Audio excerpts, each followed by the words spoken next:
വാദം എന്താ? വാദം പറഞ്ഞോളേ. വാദം ഞാൻ പറയട്ടെ. വാദം പറയാൻ എത്ര ഒരൊറ്റ മിനിറ്റ് മതി കേട്ടോ. വാദം പറയാൻ ഒരു മിനിറ്റ് മതി. ഒറ്റ മിനിറ്റ്. ഇത്രയും നേരം 20 മിനിറ്റ് തന്നിട്ട് എനിക്കൊരു മിനിറ്റ് ഞങ്ങൾ തരുന്നത്. അല്ല, അത് മുഖാമുഖായിരുന്നില്ലേ? ഇപ്പൊ നമ്മൾ സംവാദത്തിലേക്ക് ഒറ്റ മിനിറ്റ്. അസ്സലാമു അലൈക്കും വറഹ്മത്തുള്ളാഹി വബറകാതുഹു. അപ്പൊ സംവാദത്തില് എന്റെ വാദം പറയാനുള്ള ഒരു മിനിറ്റ്, അത് കഴിഞ്ഞാൽ പിന്നെ മൈക്ക് തരൂല എന്നാ പറഞ്ഞിരിക്കുന്നത്. അപ്പൊ വാദം ഞാൻ പെട്ടെന്ന് പറയാണ്. എന്താണ് വാദം? ഇതുവരെ തന്നിട്ടില്ല, അതിന്റെ അനുഭവത്തിലാണ് പറയുന്നത്. നിങ്ങളിപ്പോ പറഞ്ഞു. അതായത് എന്റെ വാദം മുദബ്ബിറുൽ ആലം എന്ന ശീർഷകത്തിൽ ഒരുപാട് തെറ്റിദ്ധരിപ്പിക്കൽ നടന്നിട്ടുണ്ട്. ആ തെറ്റിദ്ധരിപ്പിക്കലുമായി ബന്ധപ്പെട്ടിട്ടാണ് ഞാൻ ഇവിടെ ചോദ്യങ്ങൾ ചോദിച്ചത്.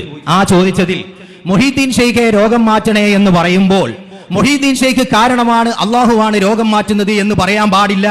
അത് മുഹീദ്ദീൻ ഷെയ്ഖ് തന്നെ ഹഖീഖിയായി അത് രോഗം മാറ്റുന്നു എന്ന് തന്നെ പറയപ്പെട്ടിട്ടുണ്ട്. മനസ്സിലായില്ലേ?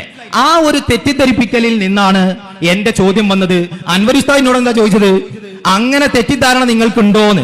എനിക്കുണ്ട് എന്നല്ല പറഞ്ഞത്, നിങ്ങൾ ആ വാചകത്തെ തെറ്റിദ്ധരിപ്പിച്ചു. ഏതുപോലെ? മുഹീദ്ദീൻ ഷെയ്ഖ് സ്വന്തം നിലക്ക് അള്ളാഹുവിന്റെ ഇടപെടലോ ബാഹ്യമായ ഒരു പ്രേരണതോ ഇദാറത്തോ ഇതിനോ ഇല്ലാതെ ഹഖീഖത്തൻ ആയിട്ട് തന്നെ മുഹീദ്ദീൻ ഷെയ്ഖ് രോഗം മാറ്റും എന്ന് പറയുന്ന വാദം. മുഹീദ്ദീൻ ഷെയ്ഖ് ചെല്ലുമ്പോ എന്താ ചെല്ലാത്ത? ചെല്ലി.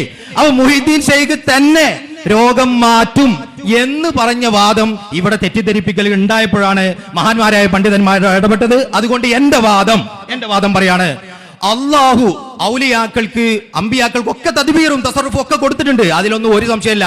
ഒക്കെ കൊടുത്തു തന്നെയാണ്. ശിയാക്കളും വിശേഷം കൊടുത്തു തന്നെയാണ്, നിങ്ങളും വിഷയം കൊടുത്തു തന്നെയാണ്. പക്ഷെ ഓല വിഷയവും നിങ്ങളെ വിഷയമുള്ള മറ്റ് രണ്ട് സാമ്യതകൾ എന്താ? കൊടുത്തു കഴിഞ്ഞാൽ പിന്നെ അല്ലാഹു തആലാക്ക് ഒരു ഇടപെടലും സാധ്യമല്ല. ആ കൊടുത്ത് കിട്ടിയതിൽ നിന്ന് ഹഖീഖത്തനായിട്ട് അവര് തദ്ബീർ നടത്തുന്നു എന്നാണ്. റാഫിലിയാക്കളുടെ വാദം അത് തന്നെയാണ്. എന്റെ വാദം അതാണ്. നിങ്ങളെ വാദം പറഞ്ഞു, ഇനി എന്റെ വാദം പറയാണ്. അല്ലാഹു തആല, ഞാൻ എന്റെ വാദം പറയണ്ടേ? എന്റെ വാദമാണ്. ഇപ്പോ 9:34